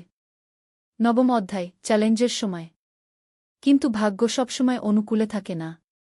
সোহেল যখন স্বপ্ন দেখছিল নিজের কোম্পানি খোলার, তখনই একটা বড় সমস্যা এলো। আলী সাহেবের কোম্পানি একটা বড় প্রজেক্ট পেয়েছিল। একটা 10তলা বিল্ডিং বানানোর কাজ। কিন্তু প্রজেক্টের প্রধান ইনভেস্টর হঠাৎ পালিয়ে গেল। তিনি কোম্পানির কাছ থেকে প্রায় 50 লাখ টাকা নিয়ে গেছেন, কিন্তু কাজ শেষ হয়নি। কোম্পানি বড় ক্ষতির মুখে পড়ল। আলী সাহেব অনেক কর্মচারীকে ছাঁটাই করতে বাধ্য হলেন। প্রায় 10 জনকে চাকরি থেকে বাদ দিলেন। বাকিদের বেতন কমাতে হল। সোহেলকে আলী সাহেব ডেকে বললেন, সোহেল, আমি তোমাকে রাখতে চাই। তুমি বিশ্বস্ত কর্মচারী। কিন্তু তোমার বেতন কমাতে হবে। 15,000 থেকে 10,000। সোহেল মনে মনে চিন্তায় পড়ে গেল। 10,000 টাকায় সংসার চলবে কিভাবে? মায়ের খরচ, ভাড়া, বাজার সব মিলিয়ে তো 14,000 টাকা লাগে। কিন্তু সে কিছু বলল না। ঠিক আছে স্যার। বাড়ি ফিরে সোহেল মিনাকে সব বলল। মিনা চিন্তিত হয়ে গেল। এখন কি হবে? চিন্তা করো না। আমি পার্ট টাইম টিউশনির সময় বাড়াব। আর তুমিও বেশি করে টিউশন নাও। কিন্তু আমার তো পড়াশোনাও আছে গি। জানি। কিন্তু এখন এটাই করতে হবে গু। সোহেল সন্ধ্যায় আরও 2টো জায়গায় পার্ট টাইম কাজ খুঁজল। একটা দোকানের সন্ধ্যায় হিসাব দেখার কাজ পেল। মাসে 2,000 টাকা। আরেকটা জায়গায় সপ্তাহান্তে কম্পিউটার রিপেয়ারের কাজ পেল। মাসে 1,500 টাকা। মিনাও 3 জন নতুন স্টুডেন্ট নিল টিউশনে। তার আয় বাড়ল 2,000 থেকে 3,500। কঠিন সময় ছিল। সোহেল সকাল 8টায় অফিসে যেত, সন্ধ্যা 6টায় ফিরত। তারপর একটু বিশ্রাম নিয়ে 7:30টায় বের হতো পার্ট টাইম কাজে। রাত 10টায় বাড়ি ফিরত। রবি-সোমবার কম্পিউটার রিপেয়ারের কাজ। মিনাও সকালে কলেজে যেত, দুপুরে ফিরে রান্না করত, তারপর বিকেলে টিউশন পড়াত। রাতে খাওয়া দাওয়ার পর পড়াশোনা করত। দুজনেরই শরীর খারাপ হতে শুরু করল। সোহেল একদিন অফিসে অজ্ঞান হয়ে পড়ে গেল। ডাক্তার দেখাতে নিয়ে গেল। ডাক্তার বলল, অতিরিক্ত পরিশ্রম। শরীরে পুষ্টির অভাব। ঠিকমতো খাচ্ছেন না মনে হচ্ছে গি। সত্যি কথা, খরচ বাঁচাতে সোহেল আর মিনা অনেক সময় কম খেত। মাংস মাছ কিনত সপ্তাহে 1 দিন। বাকি সময় শাকসবজি, ডাল। মিনা সোহেলকে বলল, আর নয় সোহেল। তুমি এভাবে নিজেকে শেষ করে ফেলছ। আমার পড়াশোনা বন্ধ করে দিই। আমি ফুল টাইম চাকরি করি গি। না, সোহেল জোর দিয়ে বলল। তোমার পড়াশোনা বন্ধ হবে না। আরও মাত্র 6 মাস বাকি। তুমি গ্রাজুয়েট হবেই গি। কিন্তু তুমি। আমি ঠিক হয়ে যাব। চিন্তা করো না গে। কিন্তু পরিস্থিতি আরও খারাপ হলো যখন সোহেলের মায়ের অসুখ হল। হার্টের সমস্যা। হাসপাতালে ভর্তি করতে হল। খরচ 50,000 টাকা। সোহেলের হাতে এত টাকা কোথায়? সে করিম মামার কাছে ধার চাইল। করিম মামা 20,000 টাকা দিলেন। বাকি 30,000 টাকা সোহেল একটা এনজিও থেকে ঋণ নিল। সুদের হার মাসে 2%। মায়ের চিকিৎসা হল। তিনি সুস্থ হয়ে গেলেন। কিন্তু সোহেল এখন ঋণের বোঝায় পড়ে গেল। প্রতি মাসে 3,000 টাকা করে কিস্তি দিতে হবে। সেই রাতে সোহেল আর মিনা বিছানায় শুয়ে কথা বলছিল।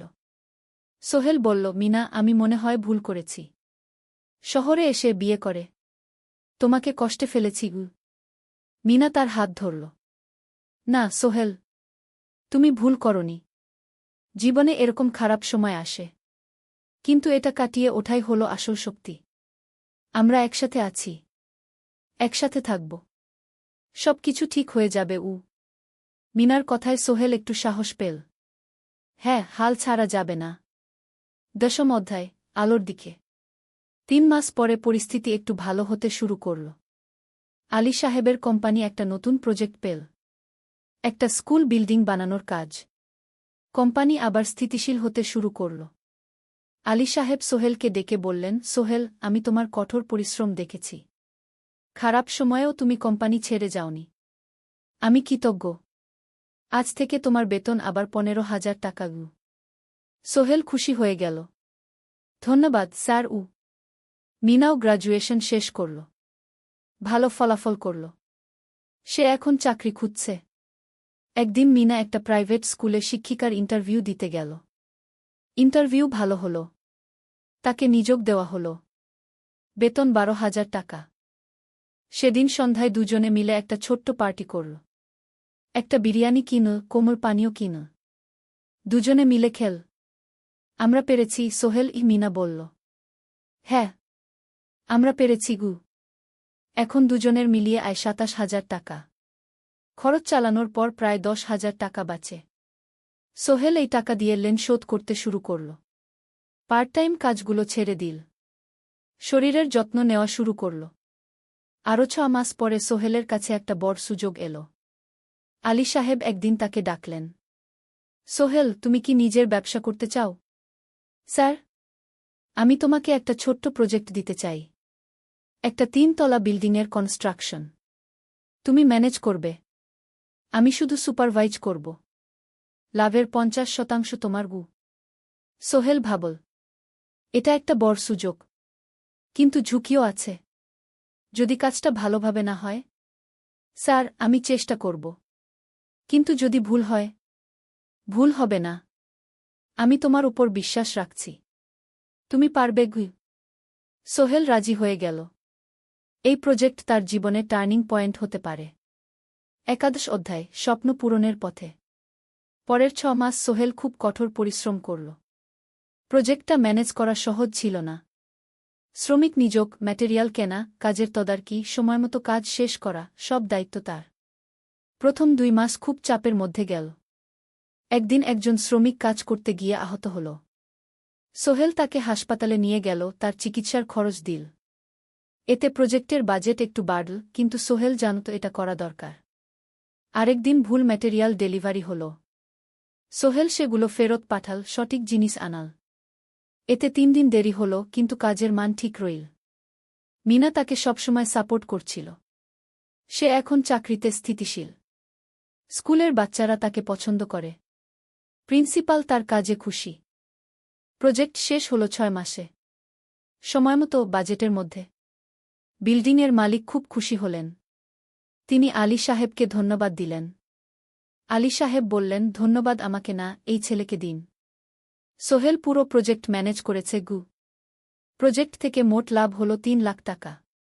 সোহেল পেল 1.5 লাখ টাকা। তার জীবনে এত টাকা এই প্রথম। সে করিম মামার ঋণ শোধ করল। এনজিওর বাকি ঋণ শোধ করল। তারপর তার মাকে 50,000 টাকা পাঠাল। মা দিয়ে গ্রামের বাড়িটা একটু মেরামত করাল, বোন ঋতুর জন্য একটা ল্যাপটপ কিনল। বাকি টাকা দিয়ে সোহেল একটা ব্যাংক অ্যাকাউন্টে জমা রাখল, ভবিষ্যতের জন্য। আলী সাহেব সোহেলকে আরও 2টো প্রজেক্ট দিলেন। এবার একটু বড়। সোহেল আত্মবিশ্বাসের সাথে সেগুলোও শেষ করল। 2 বছর পরে সোহেল সিদ্ধান্ত নিল, এবার নিজের কোম্পানি খোলার সময় এসেছে। 10 অধ্যায়, নতুন শুরু। সোহেল তার সব জমানো টাকা দিয়ে একটা ছোট্ট অফিস ভাড়া নিল। 2 রুমের অফিস। একটা রুমে কাজের জায়গা, আরেকটায় ছোট্ট মিটিং রুম। অফিসের সামনে একটা বোর্ড লাগাল, Sohel construction and development. Mina তাকে সাহায্য করছিল। সে অফিসের অ্যাকাউন্টস দেখত সন্ধ্যায় স্কুল থেকে ফিরে। দুজন মিলে একটা টিম। প্রথমে ছোট ছোট কাজ নিল। বাড়ি মেরামত, দোকান সংস্কার, ছোট বিল্ডিং কনস্ট্রাকশন। কাজের মান ভালো রাখার চেষ্টা করল। সময়মতো শেষ করল। দাম ন্যায্য রাখল। ধীরে ধীরে সোহেলের সুনাম ছড়িয়ে পড়ল। মানুষ তাকে বিশ্বাস করত। তার কাছে নতুন নতুন কাজ আসতে লাগল। প্রথম বছর খুব কষ্ট হল। কখনো লাভ হতো, কখনো লস। কিন্তু সোহেল থেমে থাকল না। সে শিখতে লাগল ব্যবসা কিভাবে চালাতে হয়। দ্বিতীয় বছরে পরিস্থিতি ভালো হল। সোহেল এখন ৩ জন স্থায়ী কর্মচারী নিয়োগ দিল। একজন ইঞ্জিনিয়ার, একজন সুপারভাইজার, একজন অফিস সহায়ক। তৃতীয় বছরে একটা বড় প্রজেক্ট পেল। একটা স্কুল বিল্ডিং বানানোর কাজ। ৫ তলা বিল্ডিং। সোহেল পুরো মনোযোগ দিয়ে কাজটা করল। শ্রমিকদের ভালো বেতন দিল, ভালো ম্যাটেরিয়াল ব্যবহার করল, সময়মতো কাজ শেষ করল। স্কুল কর্তৃপক্ষ খুব খুশি হল। তারা সোহেলের কাজের প্রশংসা করল। এই প্রজেক্ট থেকে সোহেল প্রায় ৫ লাখ টাকা লাভ করল। এই টাকা দিয়ে সে আরও ভালো একটা অফিস নিল। আরও কর্মচারী নিয়োগ দিল। এখন তার কোম্পানিতে ১০ জন স্থায়ী কর্মচারী। প্রজেক্ট অনুযায়ী আরও শ্রমিক নিয়োগ দেওয়া হয়। ১৩ অধ্যায়, পরিবার। এদিকে সোহেল আর মিনার সংসারেও খুশির খবর এল। মিনা গর্ভবতী। ৯ মাস পর তাদের একটা মেয়ে হল। নাম রাখল সারা। সারা যখন জন্মাল, সোহেলের মা আর বোন চট্টগ্রামে এল। মা ১ মাস থেকে গেলেন। মিনাকে সাহায্য করলেন। সোহেল এখন একটা বড় ফ্ল্যাট ভাড়া নিয়েছে। ৩ রুমের ফ্ল্যাট। একটা রুমে সোহেল, মিনা, একটায় সারা, আরেকটায় অতিথি রুম। মায়ের জন্য সোহেল সিদ্ধান্ত নিল তাকে চট্টগ্রামে নিয়ে আসবে। গ্রামে একা থাকা ঠিক না। কিন্তু মা রাজি হলেন না। না বাবা, আমি গ্রামেই থাকব। এখানে আমার পরিচিত মানুষ আছে। তোর বোনকে নিয়ে যা।